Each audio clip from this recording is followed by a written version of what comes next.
What's up, everybody? It's time for episode 22 of Bleav in Queens. I'm Joe Serralo, as always, joined by Tyler Ward and the man himself, former New York Mets catcher, Anthony Recker. And before we dive in to this episode, come on, we're excited to have you, man. Still 22 episodes in, still got to play it up a little bit. And before we dive in to this episode, the Mets coming off a sweep against the Pittsburgh Pirates. Max Scherzer returns tomorrow, or today as you're listening to this. I do want to remind you all that this episode of Bleav in Queens is brought to you by our sponsors over at BetOnline. Head on over to betonline.ag for the latest lines, odds, news, and developments surrounding the sports betting world.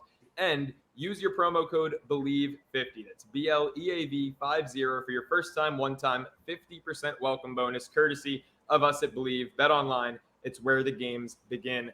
Hey, while we're talking about betting, before we dive into this great sweep, Rec, how is week 2 of fantasy football going for you? A little bit better. First week was not ideal.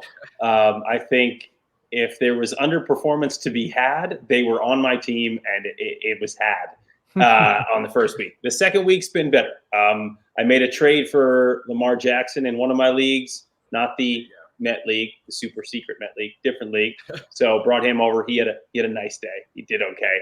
And the Met one, I got Carlos Torres this week. It's actually going to be a great ending. He's got Darnell Mooney going right now. And then he's got the Bills defense going Monday night. I have Derrick Henry going Monday night. And I think I'm up by like 5 or 6 points. Mooney hasn't done anything. The Bears look like trash. So They look like the Bears. That's what happens when Rodgers faces the Bears. He goes back to They beat the Niners last week somehow. I don't know what happened there. Speaking of my Niners, Lance done. Garoppolo. Hey! Oh, my beer. Still got you. Jimmy GQ back in action. I love it. I'm on my way to being 2-0 in both leagues.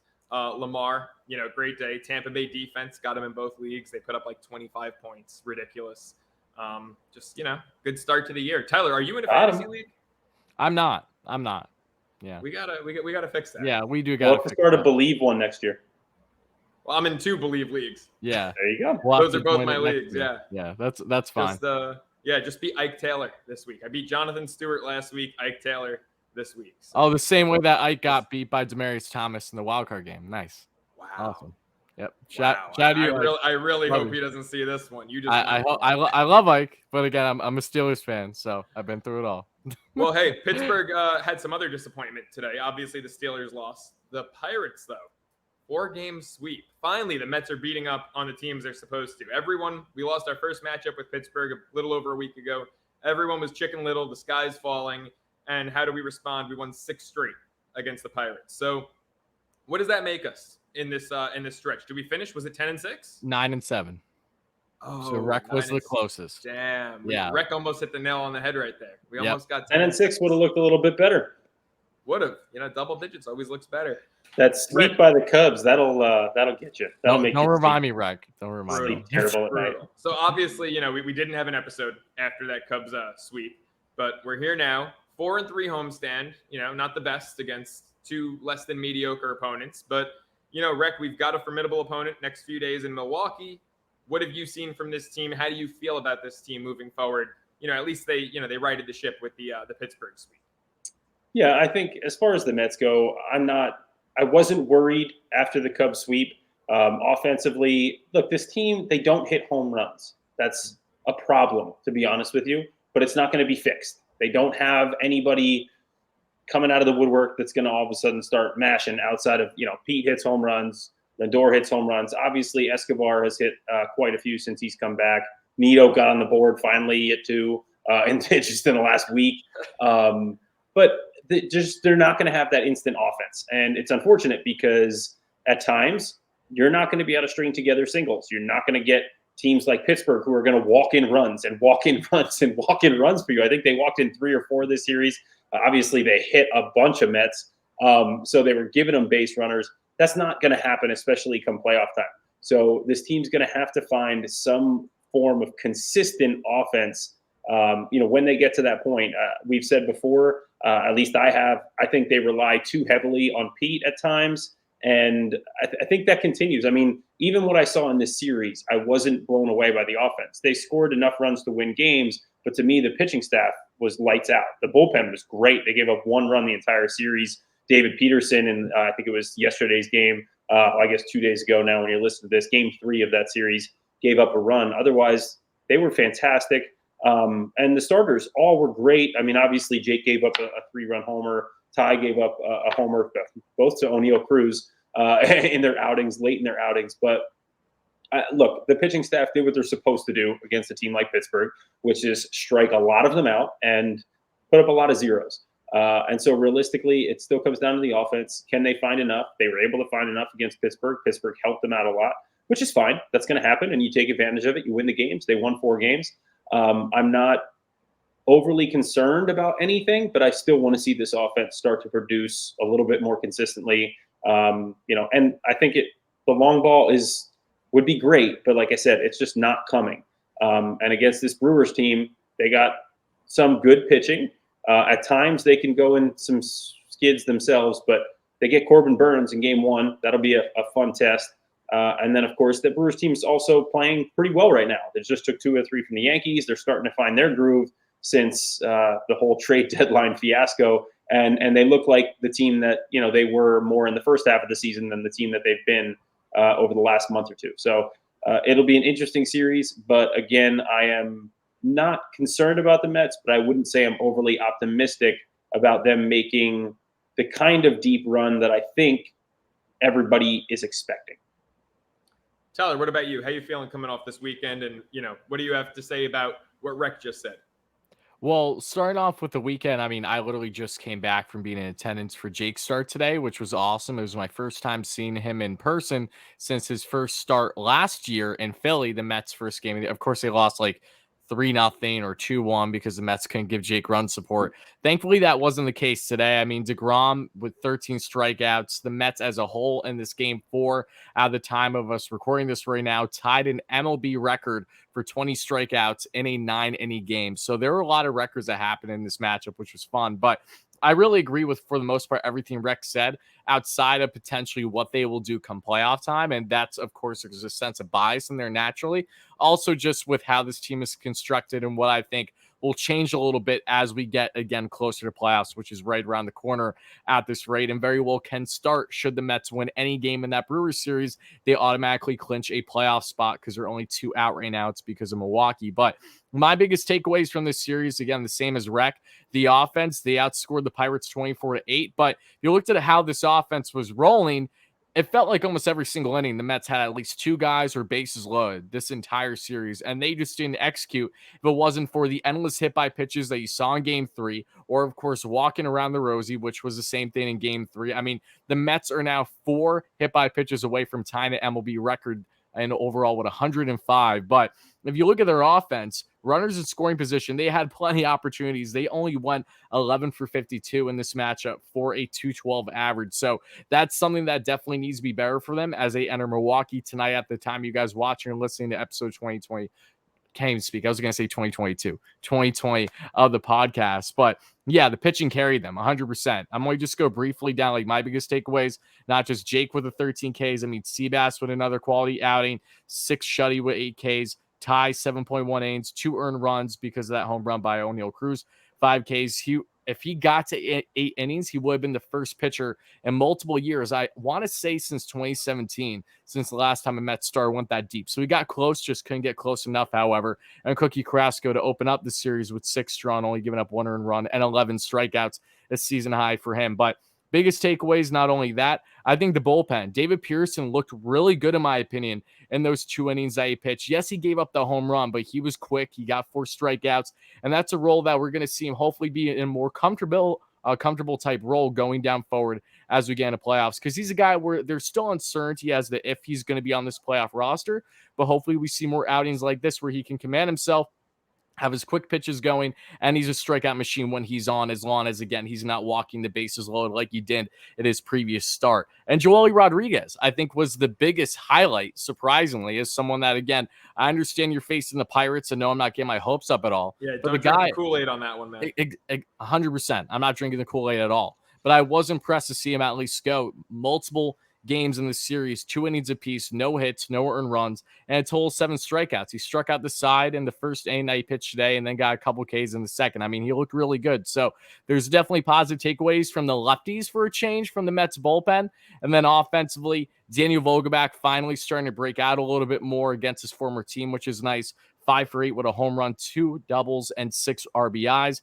And Terrence Gore, he's a guy that might be on this playoff roster. I really like the fact that we saw him not only steal a bag in this series twice, but then get to third because of that bad throw by the Pirates. But you just see his base running awareness. He's in the 100th percentile and, running for all players in the MLB already, if you look at Baseball Savant. So he's a stud. I'm excited to see, should he have a role in the Mets come playoff time, if he's going to have that type of impact where he's just a guarantee to be a stolen base machine, which, of course, when it comes to playoffs, can be an X factor for the Mets. But yeah, those are my biggest takeaways. Same thing as Rec. And the only different thing is that I do think that this team certainly has potential to go deep in the playoffs. But again, it's going to come down to health. Starling Marte, hopefully they get him back before the year ends like he hopes. And the pitching. The Mets will go as far as this rotation can take them. And we'll see how that offense does. That's the biggest thing. We really don't know how consistent it's going to be down the stretch, but a 4-game sweep is definitely a confidence booster as they get ready for Milwaukee. Yeah, so looking at the pitching, and I kind of want to bring it back to Jake's performance today. On paper, first thing that jumps out at you, obviously 13 strikeouts, ridiculous number. I don't care who you're pitching against. That's an insane number, right? Especially when you take into account he only recorded 15 outs, and 13 of those were via the strikeout. That's even more mind-blowing.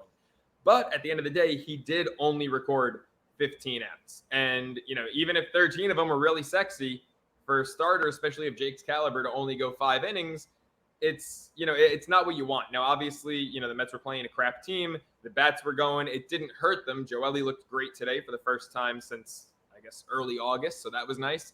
But when you look at Jake, he only went 5 innings, and he allowed another home run. So, Rec, I want to ask you, 10 starts now for DeGrom, 5 home runs. Are you a bit concerned? Obviously, he's got really dominant stuff, and he's striking out a ton of people. Are you a bit concerned, though, with the likelihood that Jake's been giving up the long ball this year?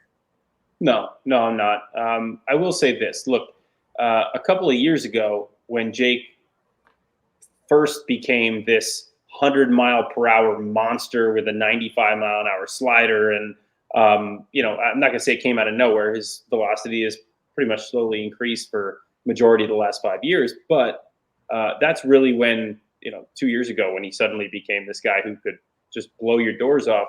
He was the only starter doing it. There are more now. There are a lot more now.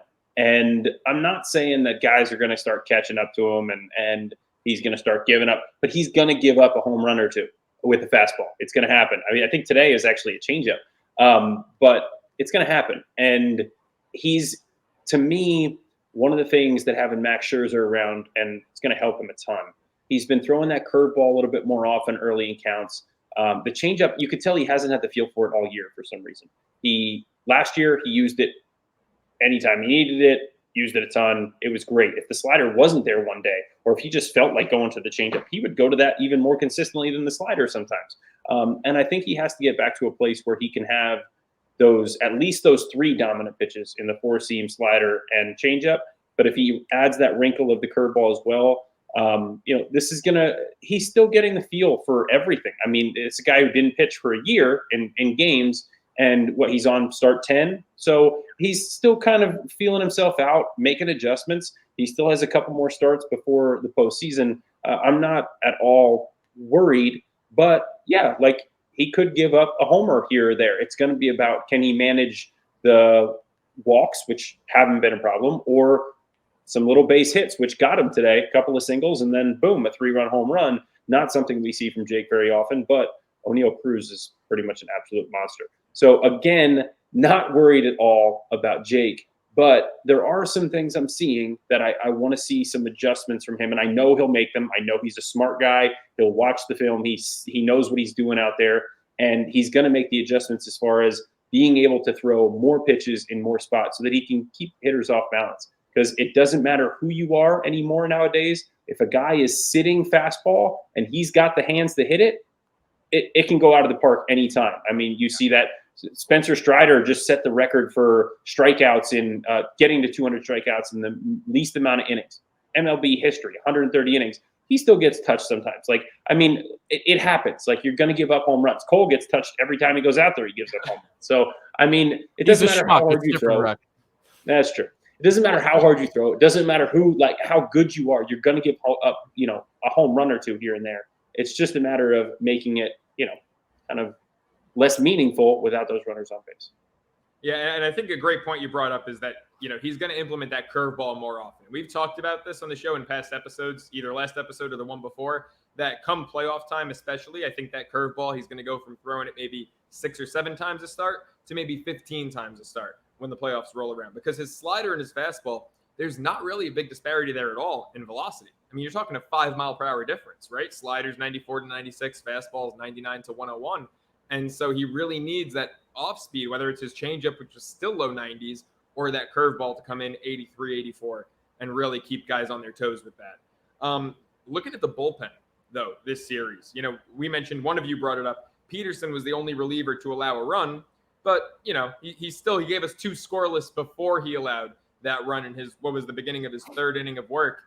Did Peterson ease anyone's mind a little bit? Tyler, we'll start with you here. I mean, obviously had that awful start to wrap up the Cubs series, but then comes out of the pen just a couple days later and looks pretty damn good out of the bullpen. Do you think he might be working his way towards a postseason roster spot?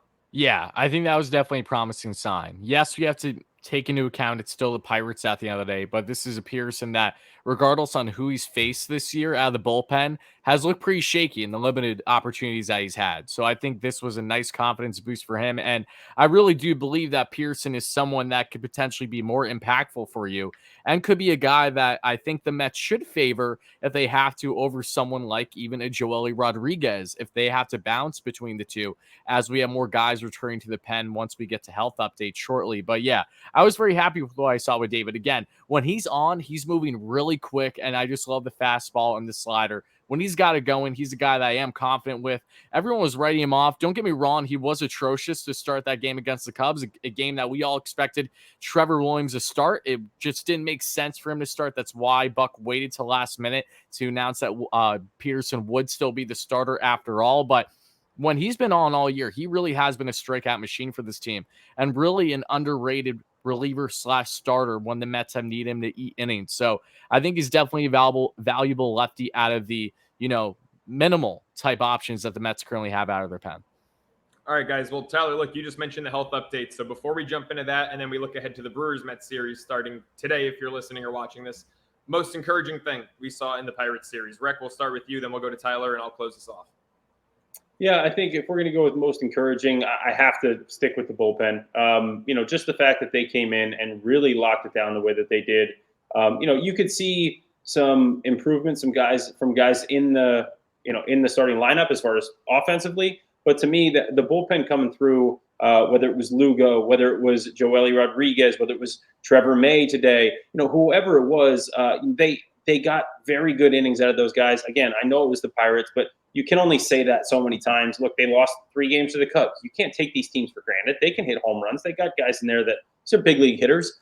So to me, it was just really good to see that this team, when they needed to, because there were a couple, kind of nerving moments there late in these games where when they needed to, they were able to get the big outs and basically shut a team down and really, just hammer home that win. 100%. Bullpen was great. Tyler, what about you? For the sake, encouraging theme. Yeah, for the sake of having a different answer than Rec, I'm going to go with DH overall because we all know that's been. I know that's your pick too. I apologize, Joe.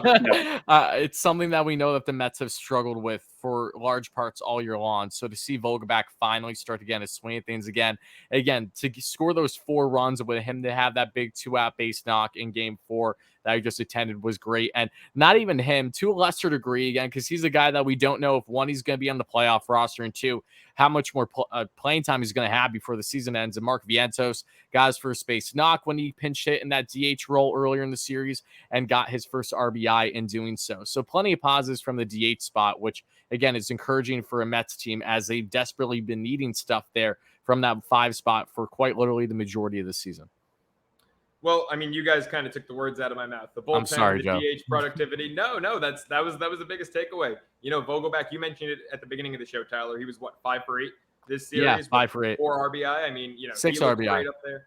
Excuse me, 6 RBI. Like Yep. he looked comfortable at the plate, which is something I don't think we've been able to say for him, or for that matter, any DH in this lineup for the better part of a month. We've seen Vogelback, who's known for his great eye. We've seen him, stare at pitches right down Broadway, and then chase late in counts lately. He just looked comfortable and in his own rhythm at the plate. Bullpen was great. All the guys you mentioned, Rec, especially Peterson. He was the biggest standout for me just because he was coming off such a terrible outing in his last start. And then to come out of the pen and go, damn near 3 innings and look really comfortable in doing so, that was huge. One other guy we haven't really mentioned, I think, Tyler, you gave his stat rundown earlier, but Chris Bassett. Obviously the guy's a vet. He's a pro's pro, so we expect greatness out of him pretty much every start. But he unexpectedly got touched up against the Cubs. So to see him get back out there against Pittsburgh, dominate them just like he did, 2 starts ago in PNC, just kind of restores a little bit of faith there. Like, all right, the Chicago thing, don't get used to that. It was just a bad night. It was a bad series. Bassett still almost as reliable as anyone else that the Mets could run out there any given night. So we're going to dive in to this Brewers series preview. But Tyler, before we do that, why don't you give us a little health update? Yeah, I mean, you mentioned in the beginning of the show, Mad Max is back, and this is fitting because as the Mets look to hopefully clinch a playoff berth in Game 1 against the Brewers, Max is also looking to clinch his 200th win of the season. Hopefully he can get that unlocked. That would be great, not in the season, overall in his career, obviously. But then the bullpen. 2 guys are finally coming back. Tyler McGill will be activated today at the time you guys watching and listening to the pod. He's someone that did give up 1 earned run in his last outing, while Drew Smith and Joey Flacco both had scoreless innings or multiple innings. But McGill brings a lot of potential for this Mets bullpen that we haven't seen in literally forever, because the last time the guy was pitching for us, he was a starter. So he's a huge question mark on what he's going to bring, but he could be a huge Swiss Army knife for this pen. And that's why, in part, I've been so excited about his long-awaited return. Andrew Smith, as well, is expected to return a day later this Tuesday. So the Mets are getting reinforcements to their bullpen. You'd have to imagine a guy like Steven Nagosic, Alex Claudia will be sent down, but with Max having to be activated as well, I mean, we could come to a realization of a Tommy Hunter and or a David Pearson and or a Joey Lucchesi, not Lucchesi, pardon me, Joely Rodriguez. One of those 3 very well could be sent down to make sure that there's roster room, because I don't think the Mets are going to move Vientos or Gore right now. Again, I could be wrong, but I'd keep an eye on that bullpen. A lot of changes are going to happen over the next 24 to 48 hours. Definitely. So look, Scherzer's back tonight. He's going up against Corbin Burns. Big matchup. This is going to be a great pitching duel. This is going to be, playoff caliber pitching duel here. Corbin Burns has actually been awful as of late. Since August 1st, he's pitched to an ERA of about 4.5. He's allowed 3 or more earned runs in 5 of his last 6 starts. Rec, I know in addition to the Mets, obviously, you watch a lot of baseball. What's wrong with Corbin Burns? He's still striking guys out, but he's getting touched up a ton. Well, his walk rate has actually kind of skied through the roof this year, in particular from last year. He's given up more long balls. He's missing middle. Look, his stuff is still there. It's not like his stuff is diminished.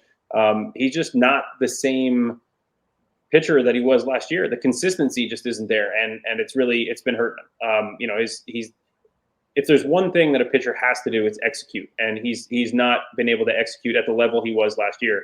So for me, it's really going to be about the Mets trying to work the count, make him throw a lot of pitches, which they do very well, but you have to be able to, it shouldn't be an auto take. You're not going to be in auto take mode. You got to be aggressive to a zone, maybe to a pitch, figure out what you're looking for with Corbin Burns. And when he makes a mistake, and he is going to make mistakes, you gotta make him pay each and every time. And realistically, that's what it's going to come down to for them.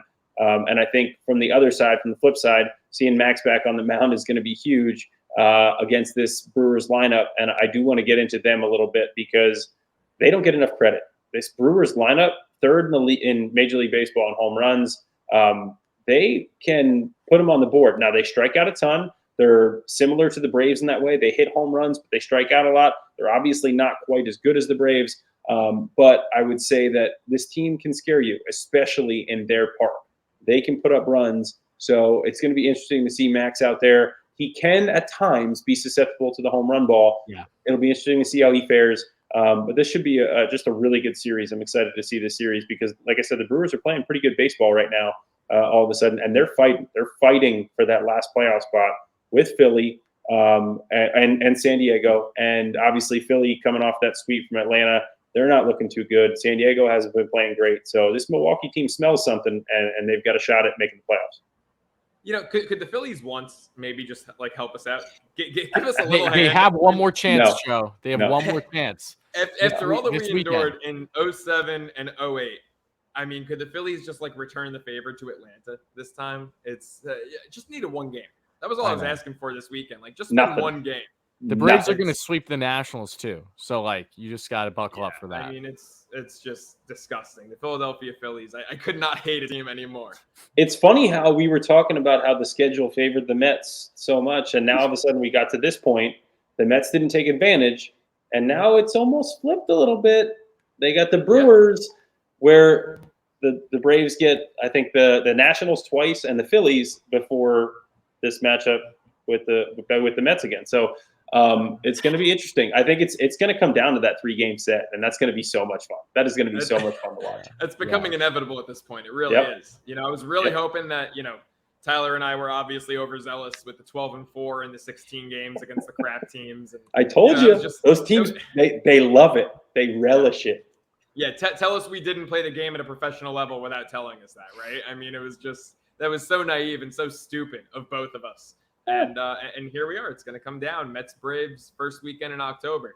It's I'm already sick to my stomach thinking about it. But come on, that's what you live for right there. Sick in a good way. Like I mean, it's the butterfly, man. The nerves.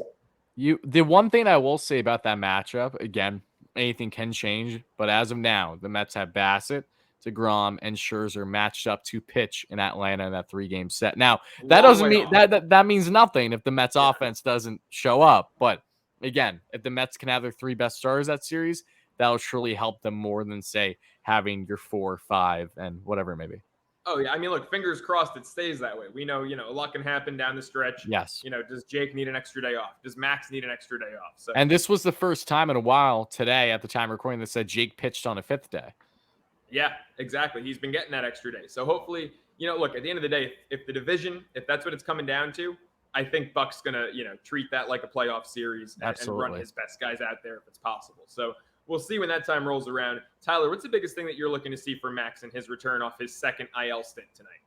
I think it's 2 things. It's one, how deep is he going to go? We just saw Jake go 5. He had 60 pitches through 3 innings or so. He was strikeout machine, but strikeout machine is only so good when you want to have more length for your ace, and Max is our co-ace. So I hope for his sake we can see Max go 6, 7 innings, because this is where I have no clue really what to expect with the Mets bullpen. They haven't faced a competitor like the Giants. And I mean, not Giants. I keep saying the wrong things in this pod. Again, it's been a long day. That's what happens when I have to drive 5 hours going back and forth to Citi Field. But when you're facing Milwaukee in Milwaukee, look, the Mets are just coming off of a 16-game stretch where they're facing way below 500 clubs. Now, of course, the Mets offense didn't perform the way it should have been. But the point stands is that these relievers haven't seen nearly as much talent to the level that they're now seeing against Brewers in a little bit. So I don't know what to expect, especially if, say, Max only goes 5 innings. What's the bullpen going to look like for the remaining of the 5? So I think length is huge. And also, same way that I kind of feel like with Jake a little bit, because what we noticed with Jake with the home run ball, and giving up 5 bombs in his first 10 or so starts, is that I see a lot of similarities with Max where there's that ego aspect. They're 2 of the best pitchers in the game. So naturally, even if they're laboring a little bit late, they're going to trust their stuff no matter who they're going up against. And they're going to trust it even if it's hanging a bit. Or, of course, you have Jake throwing upwards of 100 down the pipe. He's still expecting to get that swing and miss. But when you have a guy like O'Neal Cruz, for example, go through the order multiple times, he's going to find that eventually. We saw that taken care of multiple times in the series. So I think for Max, it's the home run ball for me. As Rec alluded to, the Brewers have been actually the best hitting teams home run wise, which is surprising this year. And it's led by guys like Ray Tellez, Willie Adames, etc. Like those are guys, especially Willie. He's my biggest concern in this series. This guy has been absolutely flaming hot over his past 7 games. And for a bit now, we're talking he has 4 bombs, 13 RBIs in only his past 7 games, a 440 average, and over 1,000 OPS. I mean, Taylor, their center fielder's been hitting really well, Yelly and Urias. There's a lot of hitters, but they're big boppers, along with not just Tellez, but also McCutchen. And the same thing with Hunter Renfroe. Those guys haven't been hitting as well lately. So if you're looking for specific hitters, not to get off topic here, stay on the Brewers, those are guys to watch, starting with Willy Adames. He's really finding his swing again at the best time for the Brewers in this wild card hunt. So, it's interesting. You made 2 points there, and I'm in agreement with you, full agreement when it comes to how deep will Scherzer go. Obviously we saw when he came back that first game from his first IL stint against Cincinnati, he was absolutely dealing. And I think he was limited to 6 up downs. And because he only had about 80 pitches, was dominant, like 10 or 11 Ks. But after 6 innings, they closed the book on him and it ended up burning the Mets. The Mets lost that game. What was it, like 1-0? It was like 2-1 or 2-0, I think. It still pains me. Yeah. It was a tight game. Scherzer looked phenomenal. And I'm expecting him to look that good again. It's just a matter of how long's the leash. What I'm going to disagree with you on is being worried about Scherzer with the long ball. Because we all know Max Scherzer throughout his career, and I think, Rec, you mentioned this, he has been prone to giving up home runs throughout his career.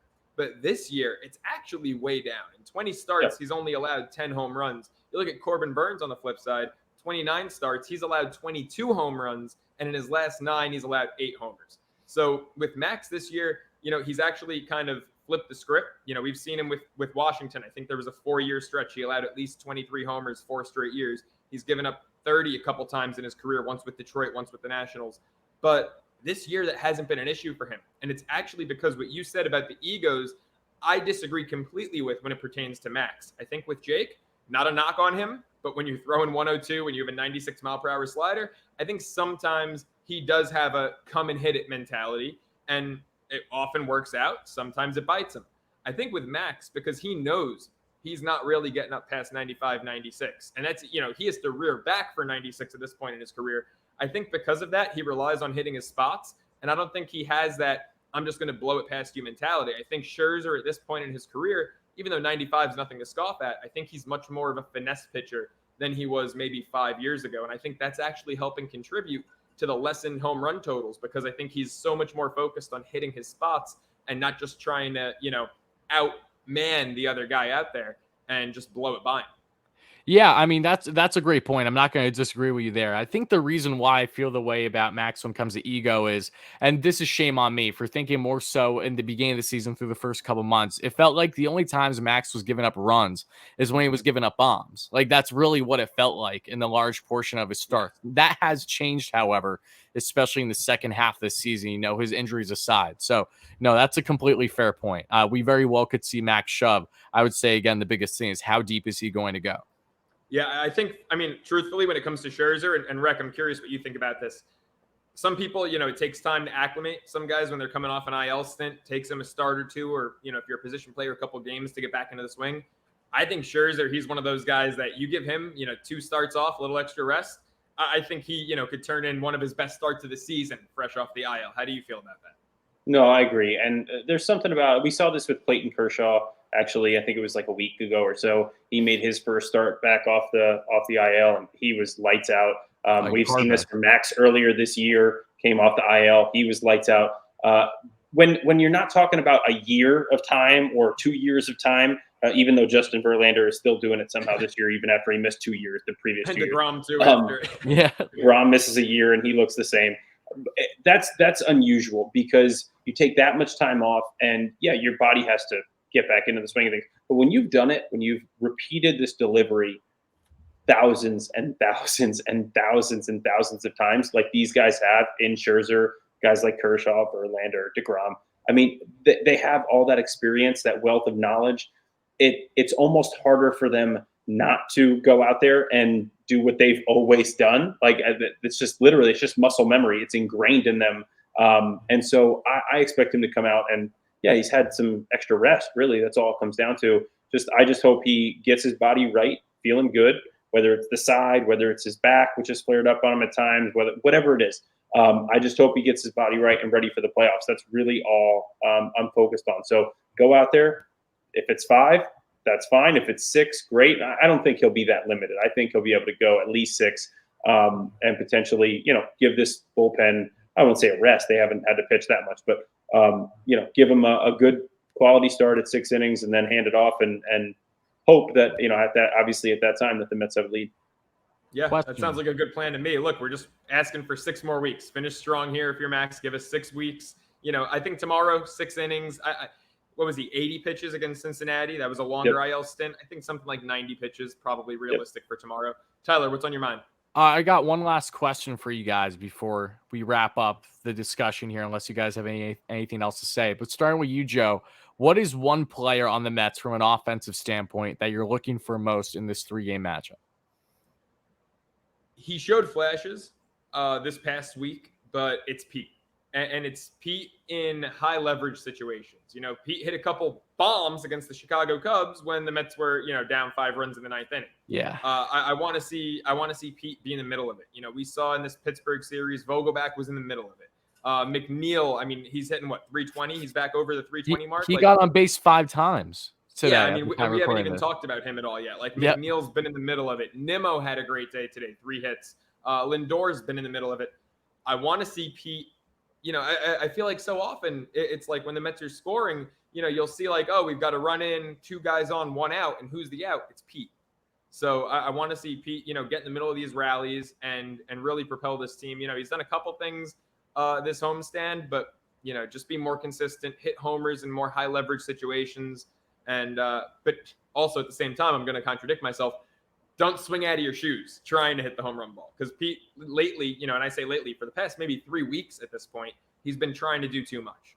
So, you know, look, we all know he's a freaking strong, big guy. Just, you know, put the bat on the ball and let it fly. I need to see Pete be involved with, you know, with more rallies and stop hitting meaningless 9th inning home runs. I'm going to go with Brandon Nimmo. And I'll tell you why. As we get down the stretch here, obviously setting the table for guys like Lindor and Alonso, because that is where the Mets are going to get their offense. They're not going to get it from the bottom of their order, particularly in the playoffs. It's just not going to happen. I mean, the pitching's too good, and that area of the lineup, you definitely can't at least count on it. If it comes, great, but you're not going to be able to count on it. So to me, it's all going to be about this top end of the order, and guys like Nimmo he's going to have to become that 400 get on base machine towards the end of the season and then into the playoffs. That's what I want to see. I want to see him. I know he had 3 hits today. Awesome. But I want to see that continue because I haven't seen him consistently this year doing the things that I've seen him do in the past couple of years, particularly where he's had that 400 on base percentage. And he's been more of a consistent machine at the plate as far as base knocks, walks, whatever it may be. To me, I just want to see him put together really, really good ABs. Yeah, I mean, I have a high expectation for the Mets catchers, which is crazy to say, but we've been saying that throughout the month of September. So I'm going to go from more so what we've been seeing and what I want to see, and that is Mark Canha, because Mark has been in a slight funk lately. Nothing drastic, but I just like the chances of him hitting well in Milwaukee. I just got that gut feeling. I think he's going to have a good series for the Mets. Yeah, I do too. I mean, I was leaning Canha. I was leaning Escobar. You know, Escobar, don't forget, former Brewer going back to Milwaukee. I was thinking that too, but He's I'm been like, hot as hell. I don't want to do it. But at the end of the day, you know, I feel like maybe not so much Canha, but when it comes to Escobar, I feel like whatever you get from those guys, it's gravy. You know, like you said, Rec, whatever they do, if they hit in the playoffs, great. But you can't expect that. Pete's a guy who, you know, if Pete's not hitting in the postseason, the Mets are probably not going to go that far. Nope. You know, you can only win so many games 1-0, 2-1. Let me throw the stat at you guys before we wrap things up. I'm not sure if you saw it on SNY's broadcast recently, and it was just to give you an idea. And this is why I always emphasize, you know, the offense runs through Pete, whether people believe it or not. Alonso, and this was from like 2 nights ago, with the Mets in 91 wins this year, a 324 average, 28 home runs, 99 RBIs, and over 1,000 OPS. And losses that are 54, a 168 average, 7 home runs, 14 RBIs, and a 540 OPS. So he's a complete shell of what he should be when the Mets are rolling and they're getting wins. So that's what makes it that much more important, that vital that you have someone like him on a roll, because it's clear that when he doesn't have his best stuff, there's a greater chance that the Mets are losing. And when they are winning, he's more than likely having himself a nice game or nice series. Yeah, and how about that? 7 home runs in their 54 losses on the season. He got 2 of them this week. So that shows you that all year long, when the Mets lose, it's, you know, a big reason why. It's not the lone reason, obviously. It's a team sport. But a big reason why is because he's not hitting. And whether that means that, you know, he's coming up with guys on base or not and just not getting them in, it's obviously, he's got a lot to do with this team's success. You mentioned 91 wins. Rec, I got to ask you, the Mets haven't won 90 games since 2015. That team that made it to the World Series, they won exactly 90. This is actually their highest win total since '06, 97 and 65. You talked about this lineup and the bottom of the order. You can't really expect them in the playoffs. I'm curious. We could deep dive this later, at a different episode. But right now, just like a quick side by side, how does this lineup compare to the 2015 lineup, in your opinion? Was that 2015 lineup deeper, better? Yeah, I'm curious. I think by the time we got, obviously, it completely changed at the deadline. And I'm going to talk about the lineup after the deadline, of course. David got healthy towards the end of that year. So when you look at that 2015 lineup, I think we had guys who relished the spotlight. And I mean, mainly Cespedes, but realistically, that lineup we had the potential for more power, right? I mean, you could get it from multiple places. It wasn't just pretty much one, maybe two guys with Lindor in here for this lineup. If I had to stack it side by side, I might take that 15 team lineup. I might. Look, the pitching staff, I think when you look at what this team can throw out there, I think it's crazy, but I would actually take this pitching staff and the 15 lineup. I think that's where I would go with it. And I think a lot of it has to do with the fact that I know that 15 team, we could hit homers. Like we had guys that could hit homers, whether it was Cespedes, whether it was Duda, whether it was Murph at the end of the year, whether it was, even David. I know he wasn't healthy for a majority of the year, but when he was in the lineup, the dude could still hit homers, still hit the ball to the ballpark. How about Randy was in that lineup. Yeah, Grandy. No, Randy could hit homers. Guy, Grandy, he gave you power out of the top spot. That's what I mean. I think that lineup just scares you more, top to bottom. You talk about the catcher position. Travis wasn't healthy for a lot of that season, but when he was pretty good. Plawecki did okay. He was in there a decent amount. Trying to think of some. Obviously you had guys like Kelly Johnson and Juan Uribe that put together good ABs and could still hit the ball to the ballpark. I think that 15 lineup, just top to bottom, they just scare me more. They had more potential to do damage. It's not to take anything away from this team and what they do. But again, that's when I say getting to the playoffs here, they're going to have to get hot to make a deep run. And that doesn't mean that they can't. This Mets team has the opportunity to get hot and win games in this postseason and get all the way to the World Series, maybe win the World Series. I just think they're missing something. And I'm not trying to be a Debbie Downer. We're getting to that point. I love it. I'm still excited about this team, and they're moving in the right direction as an organization over the last couple of years. But I'm just not sure it's there from a complete perspective as far as being able to put up runs in the postseason. We'll see what happens. Anything can happen. But yeah, I would take that 15 lineup. I think it's kind of funny. All the guys you mentioned in that lineup, top to bottom, it did have a lot of power. It's funny. Murphy is like, obviously he went on that historic postseason home run, in the postseason, yeah. But in the regular season, it's like all the guys we mentioned, Murphy might have had the least pop in that regular season. The foul, of course, he goes to Washington, and all of a sudden he's like a 30 home run guy. But yeah, that lineup top to bottom had a lot of power. It is interesting though. You left off one guy, Tyler's. I don't know if we're giving him the Voldemort treatment or something, but Tyler's man crush. Tyler, the look on your face right now. Rec, you don't know who Tyler is like in love with? Literally my favorite player from that 2015 team. Oh, come on. Who did I miss? Conforto, man. You left him off. Oh, yeah, of course. Duh. Well, when he came up, he was awesome. Yeah. Oh, man. I think the Mets lost the game, but if I'm not mistaken, he had 2 home runs off Kershaw, right? In game 4 of the NLDS. Mm-hmm. He was just, he was the only guy who hit that game, if my memory serves me, well in that respect. When we got to Coors Field, it was during the regular season, obviously. He was taking BP, and I've seen balls fly in that stadium. Balls fly in that stadium. It is what it is. He was hitting balls third deck. Rookie, just got up to the big leagues, and he's going upper deck at Coors Field, and I swear to you, he's launching them off the concession stands up there. And I'm like, I've never seen a ball go up there. And he was doing it like he was just hitting Tic Tacs. It was unbelievable. I couldn't wrap my head around it. And that dude had so much pop, so much ability. I hope he lands with somebody next year and has a great year because he's such a good kid too. I loved him to death. Yeah, I hope he gets back out there. The crazy thing is, as much power as he had, I almost wonder if for Conforto, part of his downfall, and not to say that his career's done, he's still young enough, No, he can get part back of out the there. same But part of his downfall the past couple of years, I almost feel like he just tried too hard to be a power guy because he's one of those guys who I just thought had such a sweet gap to gap swing. And, Yeah. we talk about like when Pete's right, he's going oppo, right? Like Conforto, when he was younger, I felt like went oppo so frequently, so beautifully. And then the past couple of years, just completely lost that part of his game and that part of his swing. Am I wrong there, Rec? Or do you think that he just became very pull happy, very power happy?